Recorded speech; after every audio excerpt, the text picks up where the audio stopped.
tous et bienvenue dans Gatingo. L'opposant et ex-premier ministre du Niger, Hama Amadou, s'est de nouveau prononcé sur l'attitude de la France, notamment son refus de valider le départ de son ambassadeur à Niamey. Dans un entretien accordé ce 10 septembre 2023 aux médias Monde Africa, Hama Amadou a indiqué que la France se ridiculise en s'entêtant à rester au Niger. L'opposant a également dénoncé l'attitude de certains chefs d'État de la CEDEAO qui soutiennent l'intervention militaire au Niger pour restaurer l'ordre constitutionnel. La France se ridiculise, son ambassadeur se retrouve bunkérisé dans son enclave diplomatique que personne ne violera. La convention de Vienne est très claire. La courtoisie diplomatique veut que la France rappelle son ambassadeur. En cas de refus, la convention de Vienne prévoit que le pays accréditaire a le droit de retirer au diplomate son immunité et tout le reste, si bien que l'ambassadeur devient un citoyen ordinaire sans papier. Est-ce que la France, à son niveau, a besoin qu'on l'humilie de cette façon? Je ne le crois pas. Au contraire,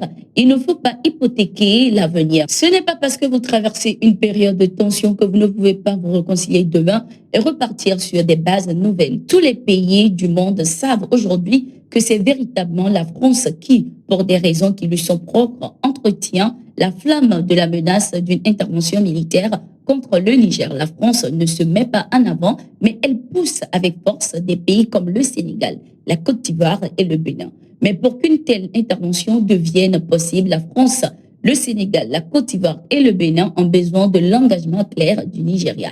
Et c'est la France qui s'efforce de convaincre le Nigeria, ne fût-ce que pour donner de la crédibilité à la menace, même si, en fin de compte, ce n'est pas pour véritablement entrer en guerre, a-t-il laissé entendre. Notons que l'opposant Hama Amadou est rentré ce 12 septembre 2023 dans son pays, le Niger, après plus de 2 ans d'exil en France. Avant cela, il avait été arrêté au Niger puis incarcéré suite à des manifestations organisées par les militants de son parti pour contester la victoire de Mohamed Bazoum en 2021. Son retour au Niger intervient après l'annonce d'un futur dialogue national inclusif par les nouvelles autorités nigériennes. Au Niger, le CNSP a mis fin à l'accord de coopération militaire le liant au Bénin ce 12 septembre 2023. Les nouvelles autorités nigériennes accusent Cotonou de soutenir une intervention militaire planifiée par la France contre le Niger en collaboration avec certains pays d'Afrique de l'Ouest. Nous écoutons le porte-parole. Communiqué. Le Conseil national pour la sauvegarde de la patrie et le gouvernement du Niger rappelle le lien ancestral qui lie le peuple du Niger au peuple frère du Bénin, avec lequel nous avons les mêmes populations et les intérêts communs. Ces liens devenus institutionnels ont facilité la signature d'un accord de coopération militaire entre nos deux pays. Toutefois, ce pays, face à la situation sécuritaire, politique et économique, a décidé d'envisager une agression contre le Niger au lieu de le soutenir.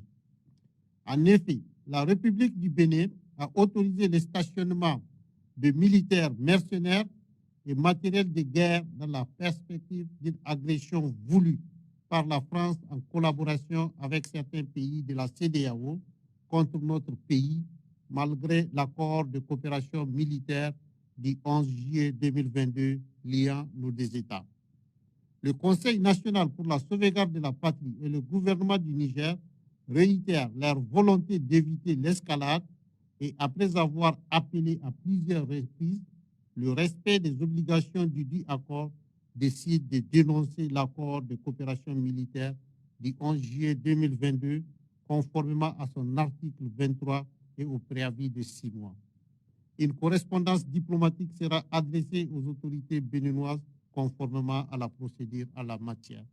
Fait à Niamey le 12 septembre 2023. C'est une nouvelle ère dans la relation France-Centrafrique. Après une longue période de tension, le président centrafricain Faustin Archange Touadéra est en France pour rencontrer son homologue Emmanuel Macron. Selon l'Élysée, cet entretien intervient dans un contexte de reprise du dialogue et de dynamique positive des relations bilatérales.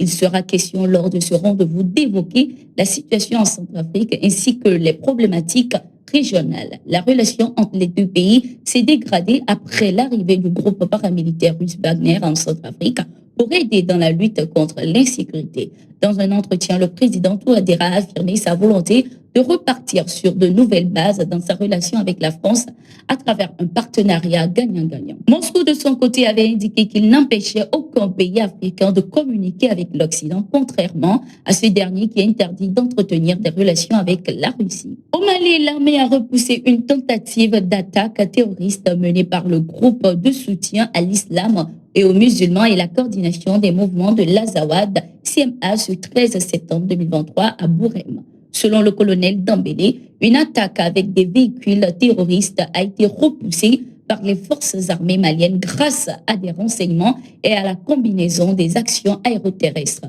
Le bilan provisoire fait état de 10 morts et 13 blessés du côté des forces armées maliennes.